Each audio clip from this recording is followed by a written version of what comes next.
হাগ্ৰামা মহিলাৰীক প্ৰত্যাহ্বান জনাইছে প্ৰমোদ বড়োৱে। প্ৰমোদ বড়োৱে প্ৰত্যাহ্বান জনাইছে। প্ৰমোদ বড়োৰ স্পষ্ট বক্তব্য। প্ৰমোদ বড়োৱে উল্লেখ কৰিছে যে হাগ্ৰামা মহিলাৰীৰ দেৱৰগাঁও সমষ্টিতে এবাৰ যে পৰাস্ত হ'ব সেই কথা প্ৰমোদ বড়োৱে উল্লেখ কৰিছে। প্ৰমোদ বড়োৱে এক প্ৰকাৰ কটাক্ষ কৰিছে, এক প্ৰকাৰ প্ৰত্যাহ্বান জনাইছে হাগ্ৰামা মহিলাৰীক। প্ৰতিবাদ মহিমূৰ বা মোকাবিলা কৰাৰ কাৰণে বিটিআৰ পৰিষদে চৰকাৰে কি ব্যৱস্থা গ্ৰহণ কৰিছে? চাওক, প্ৰতিবাদটো মোকাবিলা কৰিব আমি বিচৰা নাই বা লাগে বুলিও আমি ভাবা নাই।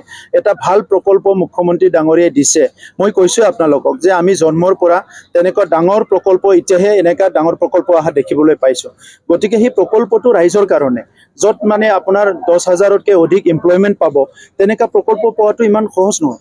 গতিকে ইয়াত এখনহে গাঁও আৰু তাত 84 ফেমিলিয়ে প্ৰথমতে অলপ তেখেতসকলৰ সন্দেহ আছিলে আৰু তেখেতসকলৰ লগত 3বাৰ আলোচনা কৰি 3-4বাৰ আলোচনা কৰি 4বাৰকৈ মেপ সলনি কৰা হৈছে। ইয়াত কাৰো এক কথাও মাটি লোৱা হোৱা নাই, বৰঞ্চ গাঁৱৰ ফালে আৰু 150 বিঘা মাটি কাটি দিয়া হৈছে। এইটোকে মানে ৰাজনীতি কৰিবলৈ কিছুমান মানুহ সোমাই গ'ল আৰু তেখেতসকলে ভাল পালে। তাৰমানে আমাৰ যুৱক যুৱতীসকলে স্থায়ীভাৱে সংস্থাপন পোৱাটো তেখেতসকলে নিবিচাৰে। তেখেতসকলৰ অংকটো বেলেগ। তো সেইকাৰণে আজি এইটো প্ৰব্লেমটো হৈছে। গতিকে সেইটো সবচে ডাঙৰ এটা আনফৰ্চুনেট কথা।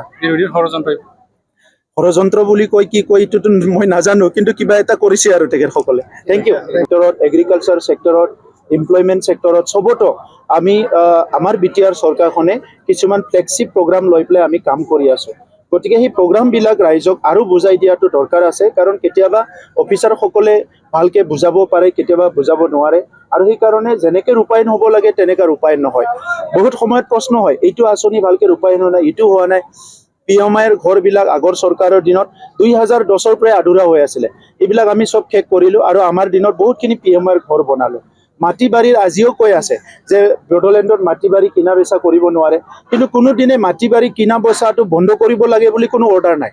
আগতো নাছিলে, এতিয়াও নাই। কিন্তু কোনোবাই কৈ থাকে যে ইয়াতে মাটি বাৰী কিনিব নোৱাৰে, বেচিব নোৱাৰে। ক'ৰবাত অফিচত গ'লে মণ্ডলে কৈ দিয়ে, তাৰ বেলেগ হয়তো ধান্দা থাকে। ক'ৰবাত চাৰ্কেল অফিচাৰে কৈ দিব, তাৰ বেলেগ ধান্দা থাকিব পাৰে। কিন্তু চৰকাৰীভাৱেতো কোনো মাটি কিনা বেচাৰ কোনো বাধা নাই। যিবিলাক 2003 চনৰ আগত বসবাস কৰে সেইসকলক বনাফাইড চিটিজেন বুলি কোৱা হয়। ইয়াত বেল এণ্ড ব্লকৰ এটা মেটাৰ আছে, PGR VGRৰ এটা মেটাৰ আছিলে। এতিয়া PGR VGRতো আমি যিসকল বসবাস কৰি আছে খিলঞ্জীয়া মানুহবিলাকক 1 বিঘা কৰি মাটি দিবলৈ গৈ আছোঁ।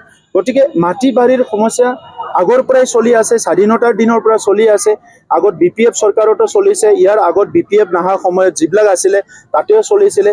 এই প্ৰব্লেমবিলাক আমি এতিয়া বহুত শতাংশ সমাধান কৰি দিলোঁ, কিন্তু ৰাইজে এই কথাবিলাক বুজি পাব লাগিব।